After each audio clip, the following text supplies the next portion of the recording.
2025년 12월 16일 차가운 공기가 감도는 정부 세종청사 브리핑룸입니다. 이날 대통령의 발언은 많은 청년들의 귀를 솔깃하게 만들었죠. 젊은 친구들이 보험료는 꼬박꼬박 내는데 정작 혜택은 못 받고 억울해하는 것 같다. 탈모 치료제 급여화를 적극 검토하라. 단순한 위로를 넘어선 구체적인 지시였습니다. 같은 자리에서 대통령은 비만 치료제의 보험 적용 가능성까지 함께 물었습니다.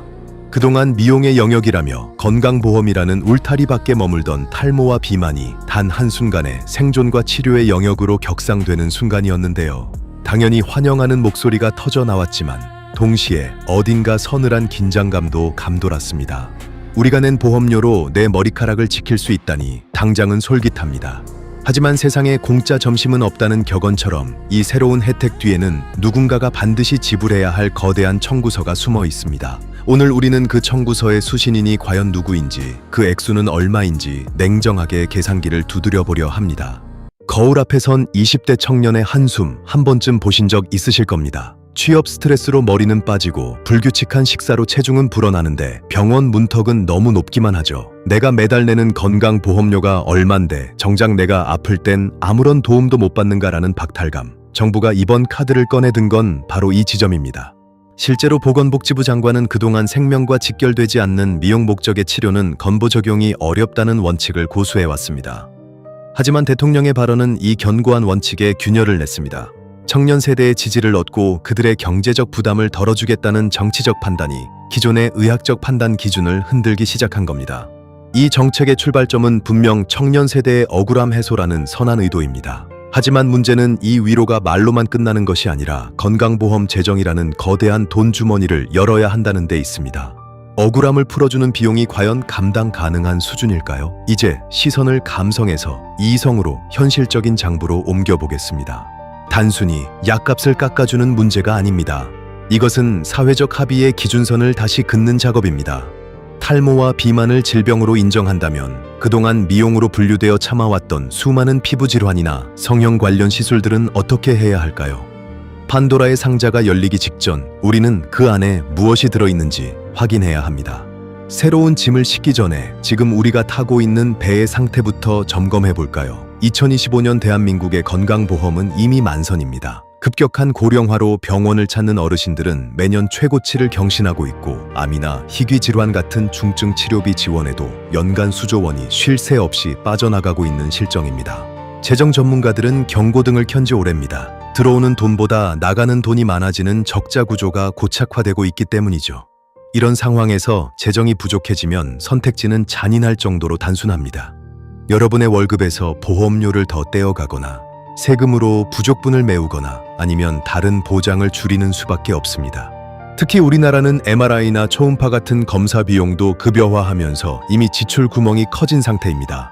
여기에 탈모와 비만이라는 거대한 소비처가 추가된다면 그것은 단순히 항목 하나가 늘어나는 게 아닙니다. 이미 물이 차오르고 있는 배에 또 다른 구멍을 뚫는 것과 다를 바 없는 위험한 도박일 수 있습니다. 결국 새로운 혜택을 넣는다는 말은 누군가 더 내야 한다는 말에 세련된 표현일 뿐입니다. 건강보험 재정은 하늘에서 떨어지는 돈이 아니라 가입자인 우리 모두가 십시일반으로 모은 돈이기 때문입니다. 지금 이 논의에서 가장 중요한 비용의 출처가 흐릿하게 처리되고 있다는 점, 우리는 바로 그 부분을 직시해야 합니다. 그렇다면 실제로 돈이 얼마나 들까요? 전문가들과 정부가 추산하는 탈모약 급여화 비용은 최소 연간 1,000억 원 이상입니다. 국가 예산이 얼만데 1,000억쯤이야 라고 생각하실 수도 있겠지만 이 숫자는 일회성이 아닙니다. 한번 시작되면 매년, 그것도 수혜자가 늘어날수록 눈덩이처럼 불어나는 고정 지출이 됩니다. 더 큰 폭탄은 비만 치료제입니다. 최근 열풍인 위고비 같은 GLP-1 계열 치료제는 한 달 약값만 수십만 원을 호가하죠. 만약 이것까지 폭넓게 급여를 적용한다면 수천억 원이 아니라 조 단위의 재정이 필요할 수도 있습니다. 덴마크 같은 복지 선진국조차 이 엄청난 비용 때문에 지원 대상을 엄격히 제한하고 있다는 사실 알고 계셨나요? 건강보험은 공동구매와 비슷합니다. 참여자가 많고 구매량이 늘면 개당 가격은 싸질지 몰라도 전체 비용은 폭증합니다. 뉴스에 나오는 연 1,000억이라는 숫자는 단순한 통계가 아닙니다. 다음 달 그리고 내년 우리 월급 명세서의 건강보험료 칸에 찍힐 숫자가 올라간다는 예고편이나 다름없습니다.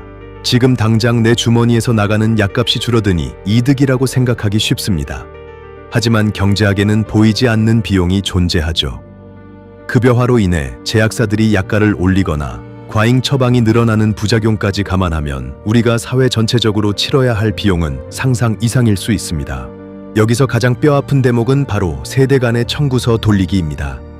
대통령은 청년들의 소외감을 달래주려 했지만 아이러니하게도 건강보험은 구조적으로 젊은 세대가 돈을 내서 노인 세대를 부양하는 시스템입니다. 지금 청년들이 탈모약 혜택을 조금 본다고 해도 결국 고갈되는 재정을 채워 넣어야 하는 건 미래의 청년들 자신입니다. 현재 40대, 50대 가장들도 복잡한 심경일 겁니다. 본인들의 노후 의료비 걱정도 태산인데 자녀 세대를 위한 포퓰리즘 정책이 혹여나 건보 재정을 더 빨리 갉아먹지는 않을지 우려하는 것이죠. 지금 당장 달콤한 사탕을 줄게라는 말 뒤에 나중에 이빨이 다 썩어도 책임은 못 져라는 무책임이 숨어 있는 건 아닐까요? 탈모와 비만 급여화가 청년층에게 당장의 위로가 될 수는 있습니다. 하지만 재원 대책 없는 퍼주기는 결국 미래 세대에게 빚을 떠넘기는 행위입니다. 오늘 우리가 싸게 처방받은 약값의 나머지 반은 사라지는 게 아닙니다. 이자와 함께 불어나 언젠가 우리 자녀들의 월급 통장에서 고스란히 인출될 것입니다. 경제학적 관점에서 볼 때 이것은 전형적인 조삼모사입니다. 아침에 3개, 저녁에 4개를 준다고 해서 원숭이들은 좋아했지만 전체 개수는 변하지 않았죠. 정부가 건보 적용을 해준다는 것은 단지 내가 낼 돈을 병원 창구에서 내느냐 아니면 월급날 세금으로 미리 떼이느냐의 차이일 뿐 총 비용은 줄어들지 않습니다. 물론 반론도 만만치 않습니다. 비만은 당뇨나 심혈관 질환의 원인이 되니 미리 치료하는 게 사회적 비용을 줄이는 길이다. 탈모로 인한 대인 기피와 우울증도 심각하다는 주장 충분히 일리가 있습니다. 질병의 정의는 시대에 따라 변하고 복지의 범위도 넓어지는 게 선진국으로 가는 길이니까요.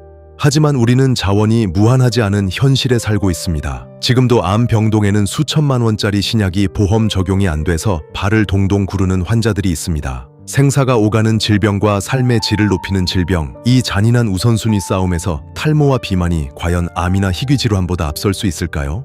결국 이 논쟁의 핵심은 탈모가 질병이냐 아니냐가 아닙니다. 우리 사회가 가진 한정된 예산을 어디에 먼저 쓸 것인가, 즉 우선순위에 대한 철학적 합의가 부족하다는 게 진짜 문제입니다. 충분한 토론 없이 정치권의 표 계산만으로 급하게 결정된다면 그 부작용은 고스란히 사회적 갈등으로 남을 것입니다. 만약 급여화를 하더라도 엄격한 기준이 필요합니다. 단순히 살을 빼고 싶어서 머리숱을 조금 늘리고 싶어서가 아니라 의학적으로 치료가 시급한 고도비만이나 병적 탈모에 한정하는 핀셋 지원이 대안이 될 수 있겠죠. 모두를 만족시키려다 모두의 지갑을 털어버리는 우를 범해선 안 되니까요. 이제 여러분께 묻고 싶습니다. 특히 건강보험료의 주축인 4060 세대 여러분.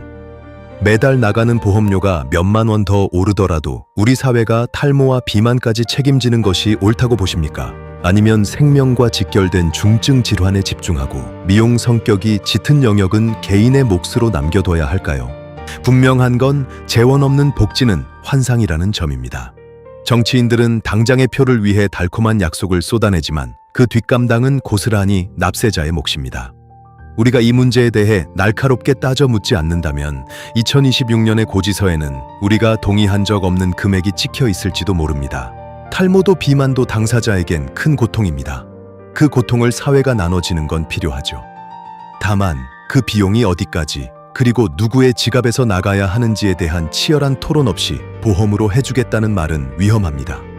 공짜 점심은 없습니다. 오늘 싸게 먹는 약값의 나머지 반은 언젠가 우리 통장의 보험료와 세금에서 반드시 빠져나갑니다. 눈높이 경제 시선, 오늘은 여기까지입니다. 여러분의 소중한 의견 댓글로 남겨주세요. 감사합니다.